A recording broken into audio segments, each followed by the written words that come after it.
All right, so we're playing with this old beast, and this is a, I don't even know, STS drill press. So this was my old man's drill press, and when he passed, I brought his old drill press. This thing's probably from the late 40s, early 50s. I've got it jerry rigged to run. It works. It goes up and down. It's solid. I brought his old grinder. You know, I had most of this stuff, but it's kind of cool to use old tools that were my old man's. And I'm not a machinist, as you can tell the way I butcher stuff. But it does what I need it to do, and a drill press is always a lot better than a hand drill. So I try and use it as much as I can. And see, I've kind of wedged the starter to get it to run. But it does run true, and it does what I need it to do. You know, I do have a couple of the clamp-on fixtures for it, so you can do oddball stuff. Buddy of mine, Derek, gave me this machine. It's a 20-ton hydraulic brake press, so it'll press bearings, bushings. It'll press anything you want it to, up to 20,000 pounds or 20 tons. So what is that, 40,000 pounds? That's a beast. Okay, so this is the carport, and I should have built this in originally. I'm going to go ahead and close this all in and use this for the machine shop dirty kind of grindy stuff, and then overflow. So a lot of these parts will be overflow parts out here anyway. One day I'll go through them all and get them on the wall, or at least list them for people, because they're not going to sell sitting out there in milk crates, that's for sure.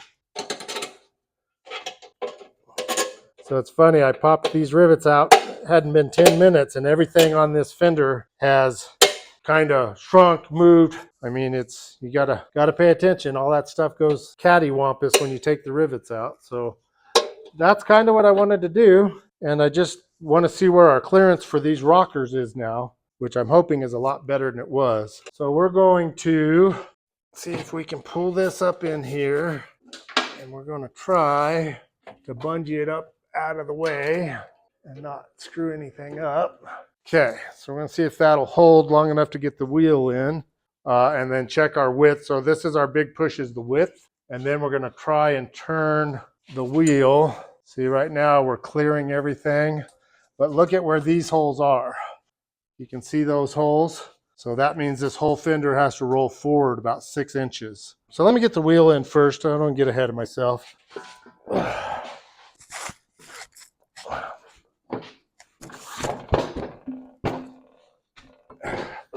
Okay, so with the wheel in there, then we've got to feed the rockers in, and I'm just going to put one nut back here just to hold it in place, he says, as he throws it across the bench. It's good to get back out here on the knuckle. I haven't really touched this bike in a couple months. I got that pan head, and oops, once I got the pan head, I kind of shifted gears. But that's all right. You know, I'm blessed enough to have 9 different bikes that I'm working on right now, and it keeps me busy, keeps me off the streets and out of trouble. I don't know if my wife enjoys it because I'm never around. I'm always out here. She's not a football widow. I don't do sports of any type, so at least if she wants to find me, I'm only 50 yards out the back door. Okay, so we're not worried about calipers or spacers. We are going to try and stab this axle in. There we go. Let's put a little tension on that axle.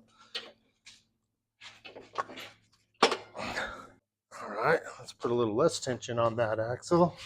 So again, I got ahead of myself and left that spacer on, and I don't think my axle's going to be long enough to feed it through there. So, well, I guess there's 2 ways to skin a cat, ain't they? There we go. All right, so she's back in there where she got to be. And now we're going to figure out what all pieces go where now.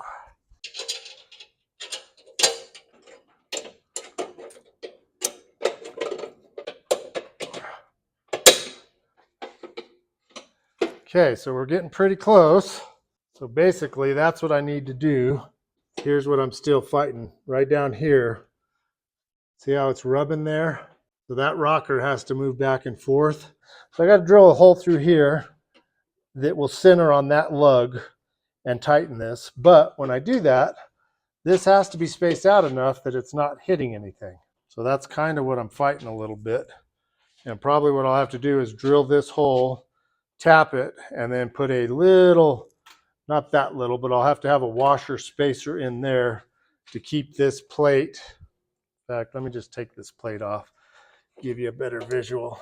So when that plate rides on there, it's going to have a hole right there. That's where the bolt goes. There's a clip here. So that has to be right there, but it can't touch here.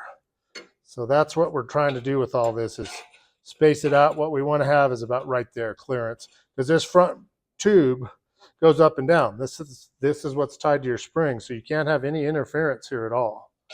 So that's what we're fighting with here, is getting that right where it goes. So, and this side, basically same thing. See, that side's pretty close. You can see I've got just a little bit of clearance here. So we're in pretty good shape. So I think my next deal is going to be finding dead center of this, drilling through this, tapping through that, seeing if I can't get a stud in there. And then maybe I bolt these on there and then see where I'm at spacer wise. And again, my wheel's not in the right space, which is going to fight me a little bit too. Yeah, and then this actually does have to come forward enough. So just talking out loud, guys, I hope I'm not driving you too crazy. But by the time I get that up centered, I'm hoping to have my clearance here where I need it. In fact, if I need to, I can shift that a little bit. That's pretty close. Okay, so now we got to figure out how to drill those dead center, and that needs to be pretty close. So we're going to take a look at this rocker arm here, trying to leave the rocker in place and just take the stud out. So we're going back and forth. I don't know, maybe next video will be the pan head over here, the 65. I've got the carburetor all cleaned up on that. I just got to get the tanks mounted, run a few little odds and ends, and play with the clutch. So maybe that'll be our next video, is getting that one a little closer to ready to get on the road. You ever have one of those days? Today's a Wednesday, but it feels like a Monday because just nothing lines up right. Nothing quite working right. So these knuckles, you see when it's on there, the whole thing pivots. So the back arm doesn't go up and down, just the front arm does, but it has to pivot on there, and it doesn't go anywhere near that much. So the thing we have to do is get a hole down the center of this that can be tapped and hold a bolt that will go through here at center to hold the front of the fender from wobbling. And we've got to make sure that it stays recessed in here so as not to interfere with the movement of the rocker box. So that's what we're looking at. Now what's kind of cool is I didn't notice, if you look down in there, see a little hole right in the center? So that's dead nuts right in the center. That's going to be just like a pilot hole that you would put for, like I was doing when I popped these rivets out. So if I put this upside down in my drill press and run a real small bit through there, that'll give me center, and then I can open it a little at a time. So we're going to go over here and see what my hope was. I don't know if I have any left. Yeah, so I've got a bunch of these studs, and look at that. So your studs, these are just 1/4 20s, are going to be the perfect size to go down in there. So if that's sticking out that far, that gives me enough room for a spacer, a lock washer, and a nice bolt on the outside of that fender. So game on. We got to get a hole through here tapped to, I'll check that. I think it's a 1/4 20, but we'll check it with the gauge. Let's start with this. We need to get a couple drill bits. We're going to start reasonably small. In fact, these bits here are newer. They're not beat to 3 ways from Sunday, but we're going to try, in fact, these are brand new. We're going to try this one first, and then we'll go a step bigger. And then what we have to do is find out what size tap we're going to run through there, because your drill bit has to match the tap pretty close. Just nice and easy. We're going to give us a little cutting oil, a little lubrication. Well, so far, she's walking right through. It's nice and easy. Mistake one is I don't have my jig here bolted to the table, so I need to get a bolt for that. But that's center. That's what we were looking for. So I'm going to go the opposite direction, and then we're going to get the other bolt off of that rocker, and we're going to drill the same hole with the same bit before we change anything out. So I didn't think I need to. So typically you're supposed to tighten all 3 of your chucks to make sure everything's grabbing. But usually on a little thing like this, I don't have to do that.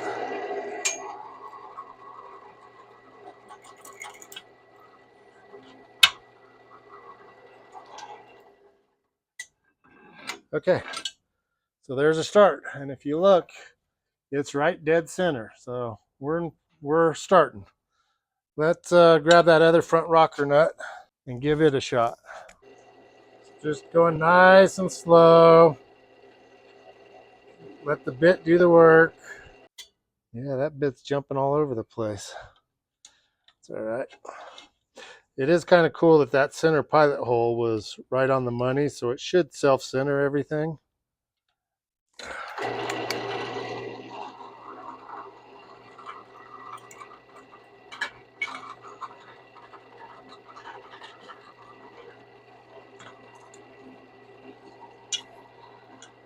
There we go. Okay. Come on. Shut up.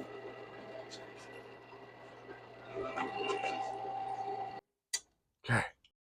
I love my ancient 50s era stop and go. Okay, so we're going to have to pull out the tap and dies. So what we got to do is between this one, that's the big set. You know, I got this big set from Eastwood, and it's a great set. It's kind of funny, though. It doesn't have a finding gauge or I don't even know what you call it. But my little old tried and true set that I've had forever has this little gauge, which will tell you the pitch and diameter of anything you're doing. So this is the gauge I'm talking about. And we were going to, so I think these are all, so do we want a 20? So you can see on your studs, they're alternate threads. So you've got fine and coarse threads. And that one's pretty boogered up, so it's going in the trash. Huh, so that's not a 20. No matter what we use, as long as it's right. Okay, so this is that a 16 or an 18? Can you blow it up? Yeah, so that's an 18. So now we know what we're going, and we're going to have two of these. Let's make sure they're both the same. They are. So we need a 1/4 by 18. So 20, 24. Well, don't tell me I don't have it. 1/4 by 20, 24, 32. Maybe in my old set. Let's see what this has got. Okay, so we're looking for 1/4 by 20, 1/4 by 28. Wow, okay. So none of the taps have that. So I'm wondering if that's one of those weird obsoletes. A lot of times you'll find obsolete threads.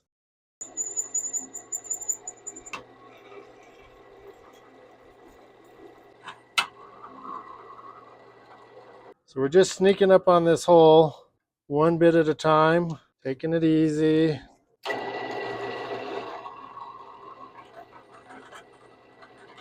Okay, nice clean hole there.